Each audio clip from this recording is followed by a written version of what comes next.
உயர்த்திட்டால் 5 லட்சம் என்பதை 8 லட்சமாக உயர்த்தியிருக்கிறாங்க. அதே போல கல்வி உதவித்தொகை, இயற்கை இறப்பு நிதி, மருத்துவ உதவித்தொகை, திருமண உதவித்தொகை, கட்டட தொழிலாளர்கள் மட்டும் இதெல்லாம் கொஞ்சம் கொஞ்சம் உயர்த்தியிருக்காங்க. அதற்காக நாங்கள் தமிழ்நாடு அரசிற்கு குறிப்பாக கட்டுமான தொழிலாளர் நல வாரிய தலைவர் மதிப்புக்குரிய அண்ணன் பொன்குமார், தொழிலாளர் நலத்துறை அமைச்சர், அதே போல மாண்புமிகு முதலமைச்சர் போன்ற பெருமக்களுக்கு நன்றி தெரிவித்துள்ளோம். ஆனால் இந்த தொழிலாளர் நல வாரியத்தில் அந்தந்த மாவட்டங்களில் உள்ள அலுவலகங்களில் ஏறக்குறைய நம்ம 32 லட்சம் தொழிலாளர் பதிவு செய்திருக்கிறாங்க. அந்த பதிவு செய்த தொழிலாளருக்கு திருமண உதவித்தொகை அல்லது இயற்கை இறப்பு நிதி, மருத்துவ உதவித்தொகை, ஓய்வு ஊதியம் இதெல்லாம் கேட்டு விண்ணப்பிக்கும் போது நிறைய நடைமுறை சிக்கல்கள். அந்த விண்ணப்பத்தில் ஏதாவது ஒரு குறைபாடு இருந்தால் அதை உடனே அவங்க அலுவலகத்தில் என்ன பண்றாங்க, செய்தி போட்டு கொடுத்தாங்க. மெசேஜ் சொல்ற செல்லுல சித்தால் மேல பார்த்துக்கிட்டு இருக்கிறவங்க மெசேஜை பார்க்க முடியுமா? செய்தி போட்டு விட்டுட்டு அப்படியே கிடப்பா போடுறாங்க. கோரிக்கை நிறைவேற மறுக்கிறது.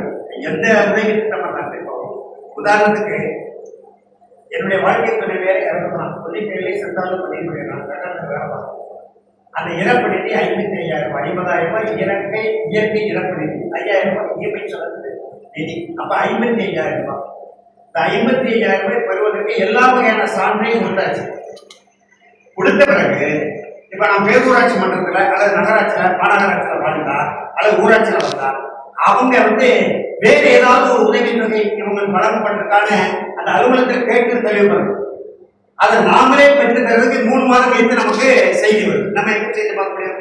கட்டடத்துல ஏறி கட்டடம் கட்டிட்டு இருக்கிறோம், செஞ்சு கட்டி மலை கட்டிட்டு இருக்கோம், கம்பி கட்டிட்டு இருக்கிறோம், சித்தார் வேலை பார்த்துட்டு இருக்காங்க, செங்கல் அறுத்துட்டு இருக்காங்க. செல்ல பார்த்து செய்தியை பார்க்க முடியுமா?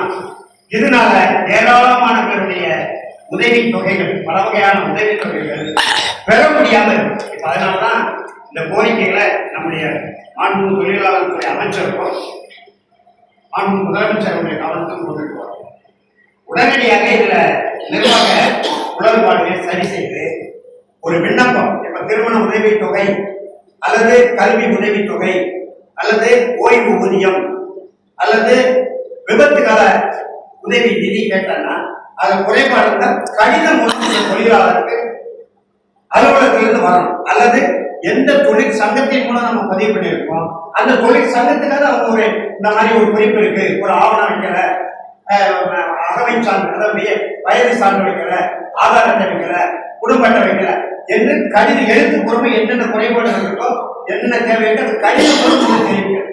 ஆனா அவங்க யாரும் தெரிவிக்கிறல. இந்த மாதிரி நிலைகளை தொழிலாளர் நலத்துறை அமைச்சர் உடனடியாக தலையிட்டு இந்த தொழிலாளர் நலத்தை பதிவு செய்ய உள்ள அனைத்து தொழிலாளர்களும் சட்டப்படியான உரிமையான அந்த உதவி தொகைகள் நலவாரியத்திலிருந்து எளிதாக கிடைப்பதற்கு வழிவகை காண வேண்டும். ஒன்று. இரண்டாவது, இன்றைக்கு வடநாட்டிலிருந்து நிறைய தொழிலாளர்கள் வந்துட்டாங்க. வாக்குரிமை சங்கெல்லாம் வந்து எல்லாருக்கும் தெரியும். பீகார்லேயே ஒரு வாக்குரிமை இருக்கும், தமிழ்நாட்டிலே வாக்குரிமை பண்ணியிருக்கிறாங்க. இப்ப பீகார் மாநிலத்தில் ஒரு தொழிலாளர் நல வாரியத்தை அமைத்த அந்த மாநில அரசு அவங்க பதிவு பண்ணலாம். ஆனா தமிழ்நாட்டில் பதிவு செய்கிறாங்க. நிலையாக கேட்க மாட்டாங்க. எனவே பிற மாநில தொழிலாளர்கள், பிற மாநிலம் என்று சொல்ற பிற மொழின்னு நம்ம சொல்றது, பிற மாநில தொழிலாளர்கள் நிலையாக தமிழ்நாட்டில் குடியிருந்தால் எங்களுக்கு எந்தவித எதிர்ப்பும் இல்லை. இங்கே ஒரு மாதம் அல்லது ஒரு ஆண்டு 2 ஆண்டு வேலை பார்க்கிற பீகாரிக்கு, உத்தரப்பிரதேசக்காரர்களுக்கு, குறிப்பா இந்திக்காரர்களுக்கு நலவாரியத்தில் பதிவு செய்வதை தடுக்க வேண்டும். என்ன செய்யறாங்கன்னா, நம்ம பதிவை ஏற்க 6 மாத காலமாகுது. தமிழ்நாட்டு குடிமக்களுடைய நலவாரிய பதிவை ஏற்க 6 மாதம் ஆகுது. வடநாட்டுக்கார எங்க வேலை பார்க்கணும் அங்க போய் நம்ம தொழிலாளர் நலத்துறை அலுவலர்கள் அவங்களே போய் பதிவு பண்றாங்க. இது எந்த வகையில சரி? இது நமக்கான உரிமைகளை பிறருக்கு விட்டுக் கொடுக்கிற நிலை ஒன்று.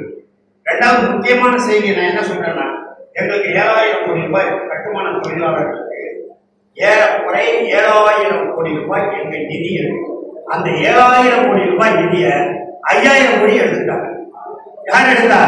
தமிழ்நாடு அரசு. எதற்கு எடுத்தது? பிற துறைகள். அப்படியான எங்களுக்கான உதவி கிடைக்கிறதுல தேவையற்ற கால சுணக்கம் ஏற்படும். எனவே தமிழ்நாடு அரசு, மாண்பு முதலமைச்சர் எங்க நலவாரியத்திலிருந்து பிற துறைகளுக்கு எடுத்த 5000 கோடி ரூபாய் உடனடியாக நலவாரியத்தை திருப்பி தரணும். ஒன்று. இரண்டாவது, நீங்களே எண்ணி பாருங்கய்யா, 1200 ரூபாய் ஓய்வூதியம் கொடுக்குறாங்க. நான் ஓய்வூதியம் வாங்கினேன் கட்டுமான தொழிலாளர் நலவாரியத்தில். 1200 ரூபாய் வைத்து விட்டு ஒரு வாழ முடியுமா ஒரு மாதத்துக்கு? குறைந்தபட்சம் 3000 ரூபாய் கொடுக்கும். ஒரு நாளைக்கு 100 ரூபாய் கணக்கு செய்து ஒரு மாதத்துக்கு 3000 ரூபாய் ஓய்வூதியம் கொடுங்கன்னு சொன்னா அரசியல் என்ன விட சொல்றாங்கன்னா, பிற அமைப்பு சாரா தொழிலாளர்கள் அப்படி அவர்களும் கேட்டா அவர்கள் கொடுப்பதற்கு பணம் இல்லை அப்படின்னா அதுக்கு நாங்க எப்படி பண்ணிக்கிறோம்? எங்களுக்கு நிதி இருக்கு. எங்க நிதி ஒரு ஊராட்சியில, பேரூராட்சியில, நகராட்சியில, மாநகராட்சியில அல்லது அரசு கட்டடங்கள் கட்டடம் கட்டும் போதே அந்த நிதியை வரியா எடுக்கிறாங்க. கட்டுமான தொழிலாளர் நல நிதி என்று குறிப்பிட்ட அளவு எடுக்கிறாங்க. அப்ப எங்களுக்கான நிதியை நாங்க நிதி வச்சிருக்கிறோம். எங்களுக்கு ஓய்வூதியம் உயர்த்தி கொடுப்பதில் எந்த தடையும் இல்லை. பிற தொழிலாளர்கள் கேட்பார்கள் என்று அதுக்கு மேல நீங்க தனி திட்டமிடணும். வேலை பயிர நிதியை திரட்டணும். கடையில வேலை பார்க்கிறவங்களுக்கு அமைப்பு சாரா தொழிலாளர்கள் எந்த கடையில வேலை பார்க்கிறாங்கன்னு அந்த கடைக்காரர்கிட்ட ஒரு நிதியை வாங்கலாம்ல. அந்த கடையை பதிவு செய்யும் போது ஒரு பெரிய வணிக வளாகம் பதிவு செய்யறாங்கன்னா அந்த வணிக வளாகம் பதிவு செய்வது அவங்ககிட்ட ஒரு நிதி எங்ககிட்ட வாங்குறது. எங்களுக்கு கட்டடம் கட்டும்போது வாங்குறாங்க. இப்ப ஊராட்சியில கட்டடம் கட்டினா 2 விழுக்காடு, பேரூராட்சியில 4 விழுக்காடு, நகராட்சியில 5 விழுக்காடு, மாநகராட்சியில 8 விழுக்காடு நிதி எடுத்து கொடுத்துறாங்க. அதுபோல பிற தொழிலாளர்களுக்கு அவர்கள் சார்ந்த அந்த தொழிற்சாலைகள்ல அல்லது வணிக நிறுவனங்கள்ல அந்த நிதியை பெற்றுக்கொண்டு கொடுக்கலாம். அதற்கு அரசு திட்டமிடணும். அப்படி திட்டமிடாம எங்க உரிமையை மறுப்பது நியாயம் இல்லை. எனவே மாண்புமிகு தமிழ்நாடு முதலமைச்சர் அவர்கள் உடனடியாக இதில் தலையிட்டு எங்களுக்கான ஓய்வூதியத்தை 1200 என்று இன்று இருப்பதை குறைந்தது 3000 உயர்த்தணும். இல்லையானால் வருகிற ஜனவரி திங்கள் கடைசியில பதிவு செய்யப்பட்ட ஆயிரக்கணக்கான தொழில் சங்கங்களை ஒன்று திரட்டி சென்னையில் மிகப்பெரிய போராட்டம் நடத்த வேண்டிய நிலை வரும் என்பதை அரசினுடைய மேலான கவனத்திற்கு கொண்டு வரும்.